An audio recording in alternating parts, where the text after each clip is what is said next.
We are going to take you now live to Toronto, where police are giving an update on the random assault that claimed the life of a longtime CBC journalist, Michael Finlay. Let's listen in.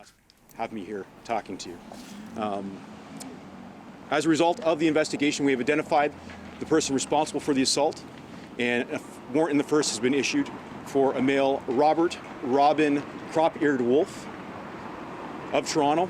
I believe he is 43 years of age. We're here to appeal for a few things from the public.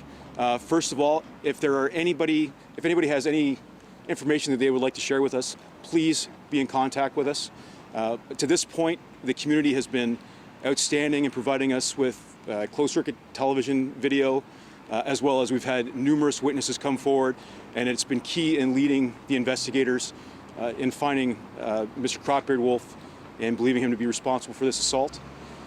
If there's anything that the public thinks is important, please contact us. We want to hear from you. There is no such thing as an unimportant tip for us. We want to hear it. If you don't feel comfortable in being named as a witness, please contact Crime Stoppers. Anything is important to us to hear. What else? At this time, I believe we've released there's been a media release with a picture of Mr. Cropearedwolf. Mr. Cropearedwolf, if you are watching this, I encourage you to speak to a lawyer and turn yourself into the nearest police station. I also encourage anybody with information that know his whereabouts, again, please contact us so that we can get him into custody at this time. Thank you very much for coming out. It's been a very hard week of investigation by the members of 55 Division. They have taken this seriously right from the get-go and were instrumental in starting this investigation and getting such great evidence from both, again, the video and the public with the witnesses.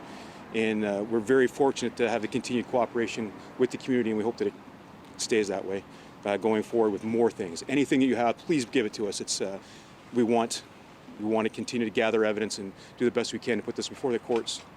If you had details about the injuries, what was the nature of the injuries? I am not going to discuss that at this time. It's part of the investigation, and it is for the courts. It's not something that I can release at this time. Are you able to give a cause of death? And were the two known to each other? At this time, from what we can tell in the investigation, they are not known to each other. The investigation continues, but I have no indication that they are known to each other. And with regard to a cause of death?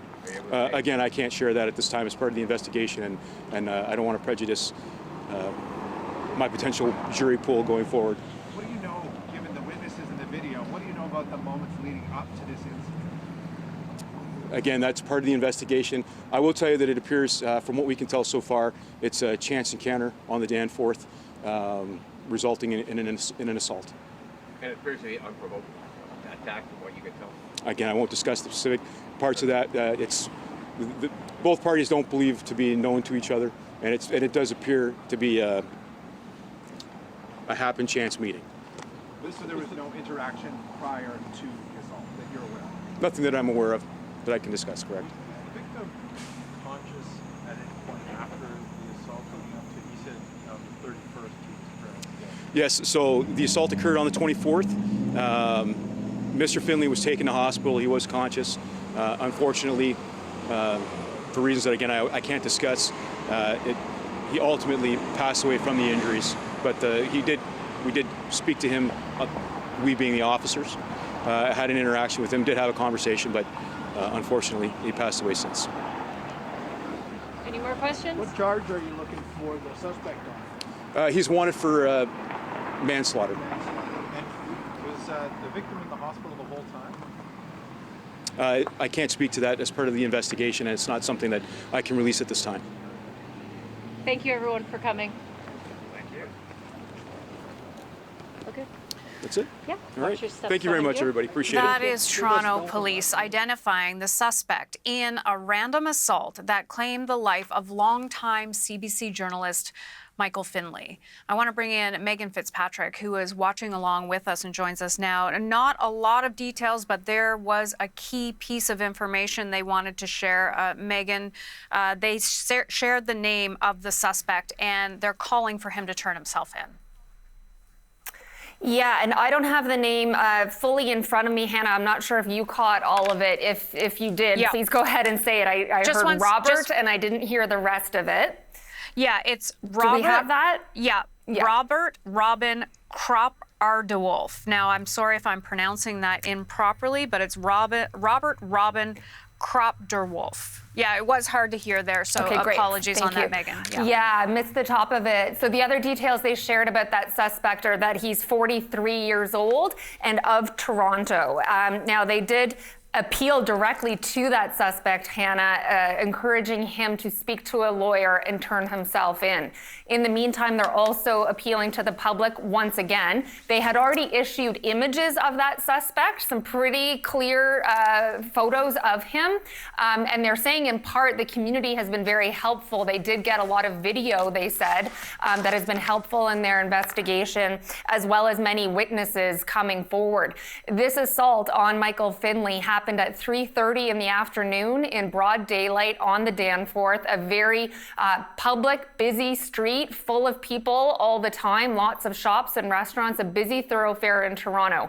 So not surprising there would be a lot of witnesses who may have seen what happened, but the police are saying to the general public, again, if you think you have any relevant information, please contact them. No detail is too small in terms of what they would like to investigate as part of this investigation and for their search for the suspect. Again, they also appealed to anyone who may know this suspect and know his whereabouts to contact police. And they emphasized if people aren't comfortable talking to police as a witness, they can call Crime Stoppers anonymously. They also confirmed, Hannah, that the suspect is wanted for manslaughter.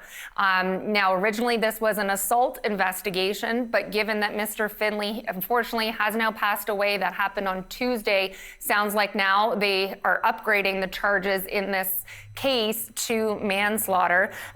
They also did disclose, they couldn't say a lot about their investigation, but that was one detail they shared, that they did speak to Michael Finlay himself before he died, that he was conscious when he was brought to the hospital.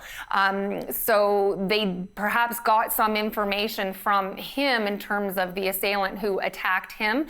And they said, as far as they can tell, the two people, that Mr. Finlay and the person that attacked him, did not know each other. And that from what they can tell, it seems from the video surveillance, the video cameras in the area, that there was no prior interaction between the two of them immediately before the assault. The police officer there saying this looks like it was a chance encounter.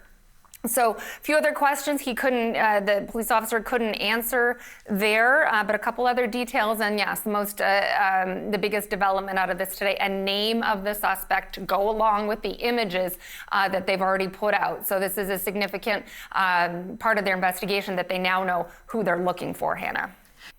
And just to remind people of the name, because it is a hard last name that we didn't pick up there. Here is a picture that was issued by police.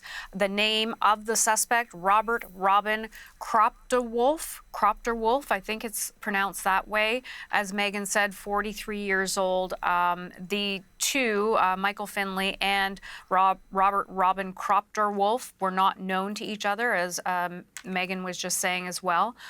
Police just giving this latest update. That is a photo of the suspect that was released by the authorities in Toronto, and they're calling on the public to provide any further information. And one thing too, Megan, that the police were saying in this press conference is they are calling on him to even turn himself in and to prepare to be turning himself in.